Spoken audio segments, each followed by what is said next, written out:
Every year since I was a kid, I'd gone to the same fall festival just outside Bozeman. Hay rides, funnel cakes, pumpkin carving, nothing special. But the main attraction was always the massive corn maze. It wasn't one of those cheap, family-friendly mazes with cartoon scarecrows and silly signs. This one was serious farmland, with corn towering over 8 feet tall and rows packed so tightly you could barely see sunlight between the stalks. It was so dense that once you were inside, you couldn't hear much of anything outside. This year, for the first time, I went alone. My boyfriend was sick, my friends were busy, but I wasn't going to break the tradition. It was barely sunset when I stepped inside the maze, cup of hot cider in hand, expecting the usual harmless thrill. It took just 3 turns before I heard the first footstep behind me. At first, I assumed it was another group coming in. I didn't turn around. I just kept walking. But they didn't pass me. They stayed right behind me, their footsteps slowing when I slowed, pausing when I paused. I stepped to the left side of the path and pretended to read one of the little wooden signposts. The footsteps stopped too. They were matching me. I finally glanced back, not fully, just over my shoulder. No one. The path was empty, but I knew what I heard. So I picked up the pace. A few turns later, I spotted one of the maze's decorative displays, a scarecrow-like dummy propped up on a wooden stake. Its head was just a burlap sack with eye holes cut out. Except the eye holes were slashed wider, like someone had ripped them open further with a knife. And the dummy's head was tilted, like it had just turned to look at me. I walked around it slowly, convincing myself it was my imagination.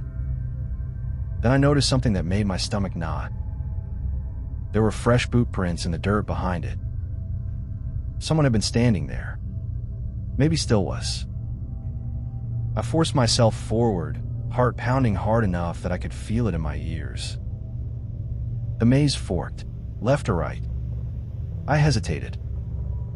That's when I heard it. Not footsteps. Not breathing. Corn shifting. Not wind. Movement. Something, or someone, was walking inside the corn, just beyond the stalks, mirroring my pace, but out of sight. Every few steps, I'd catch a faint rustle beside me. Not constant, not natural. Watching, following. I want to call out, say something, make contact. Maybe it was a teenager messing with people. Maybe it was just farm staff keeping things safe. But my body wouldn't let me. I didn't feel like a participant in some Halloween fun. I felt like prey. I rounded a corner and stopped dead. A tall figure stood at the end of the path. Not a dummy, not an illusion. A real man. Still, silent, facing me. I couldn't see his face. His head was lowered just enough that the shadow of his cap hid everything but his mouth. He didn't move, didn't approach. Just stood there. I didn't wait to see what he wanted.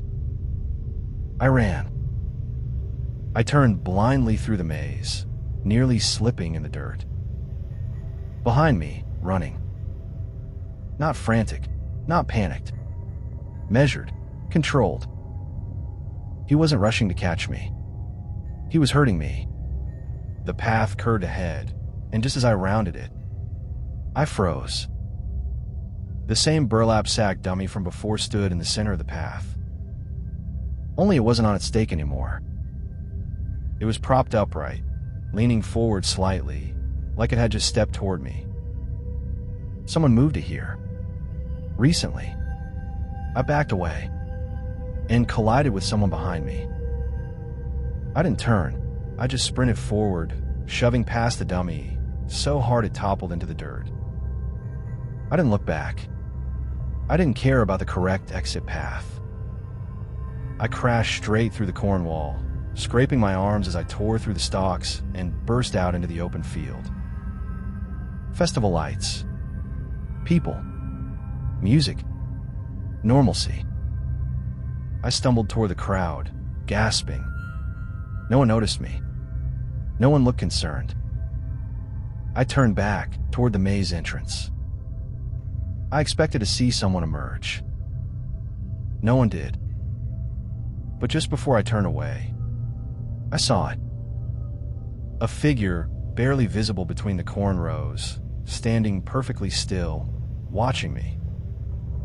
Not chasing anymore. Just waiting. I didn't scream. I didn't tell security. Because I knew what they'd say. It's just part of the Halloween atmosphere. Except I knew better. I wasn't part of his game. I was part of his pattern. And I know one thing for certain. He let me go. Because he wanted me to come back.